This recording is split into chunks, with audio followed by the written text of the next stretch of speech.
আমাদের সব রান্নায় সরিষার তেল। হ্যাঁ, এই যে কাঁচামরিচ খালা ওই দিন বাটছে, আর এগুলো আদা রসুন বাটা।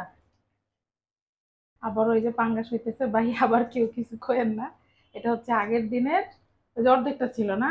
আর ও 2 পিস মাঝখানে একদিন ভর্তা খাইছি, ওটার ভিডিও করতে পারি নাই, প্রচন্ড গরম পড়ছিল, কিন্তু ভর্তাটা চরমে মজা হয়েছিল। ওটাও হচ্ছে আমাদের খালার রেসিপি না খালা? কাঁচা আদা দিয়ে করছিল কেমনে জানি। আদা কি মানে বেটে দিছিলেন সাথে? এদিকে যে পেঁয়াজ সুন্দর করে কুচি কুচি করে রাখা। আজকেও খুব সুন্দর ঢেঁড়স ভাজি হয়েছে, ঢেঁড়স ভর্তা হয়েছে, আমি দেখাবো আপনাদেরকে, একটু সাথে থাকেন। আজকের হেসেলে কি কি হচ্ছে দেখে নেন। পাঙ্গাস মাছ, মানে এটা তো অর্ধেকই ছিল। হ্যাঁ, একদিনের, কারণ আমরা মানুষ হচ্ছে বাসায় মাত্র 2 জন, তো খালা হচ্ছে এই জন্য 2 দিনই রান্না করে, তাই শেষ হয় না। ওইটাতে এখন বসাবে হলো শিং মাছ না?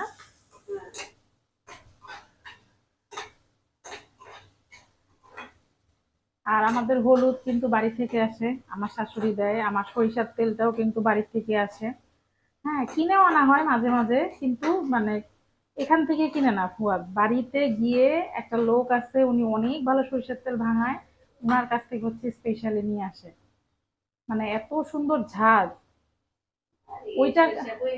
হ্যাঁ, ওইটা খাওয়ার পরে মানে কেনা সরিষার তেলটা ভালো লাগে না খেতে।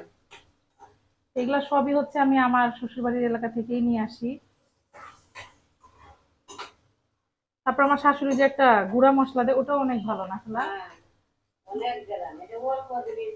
হ্যাঁ, গরম মসলা প্লাস আরো কি কি যেন, আমার শাশুড়ির ওটা নিজস্ব, মানে উনি সব একসাথে মিক্স করে ঝেড়ে বেছে তারপরে হচ্ছে ওটা গুঁড়ো করে নিয়ে আসে। দেখি আছে আছে হাতের কাছে, একটু সবাইকে দেখাই, এই যে এই গুঁড়াটা। উনি একবারে পলিথিন ভরে ভরে আমাকে পাঠায়, আমি এই যে এরকম কৌটাতে ঢেলে হচ্ছে রান্নার জন্য ইউজ করি। আর সরিষার তেলের কালারটা আমি আপনাদেরকে একটু দেখাই, ওই যে দেখেন, এই যে এত দারুন কালার। মানে বড়, এবার এবার যেটা করছি বড় গ্যালনে হচ্ছে নিয়ে আসছি। এই যে আমাদের ঢেঁড়স ভাজি, এই যে দেখেন, এত সুন্দর খালা, খালা খুব মজা হয়েছে কিন্তু, কালারটাই এত সুন্দর আসছে দেখেন।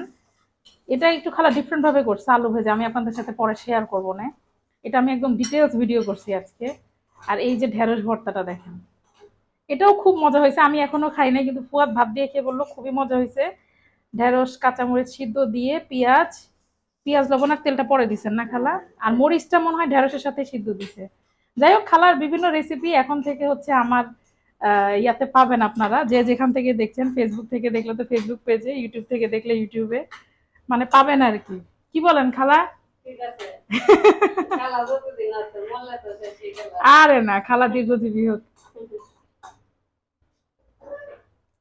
আর এই যে দেখেন, শিং মাছ যে খেতে চান না অনেকে, এটা হচ্ছে আপনাদের ভুল। এই দেখেন খালা ওইদিকে এখন বসাবে শিং মাছটা, তার আগে আমি আপনাদেরকে একটু দেখাই, দেখেন ঘষে একদম সাদা বানায় ফেলতে হবে, তাহলে আবার না খাওয়ার তো কিছু নেই। অনেকেই বলেন যে গন্ধ এটা সেটা, না, একদম পরিষ্কার করে দেখেন। আবার এখানে লবণ দিয়ে মাখায় রাখছেন না, সিস্টেম আছে বুঝছেন সবকিছু রান্নারই। আর রকটা ঠিক মতো বের করে ফেলতে হবে, এটা রক খাওয়া যায় না, তো সবকিছু। হ্যাঁ, ভালো মতো কষাইতে হবে।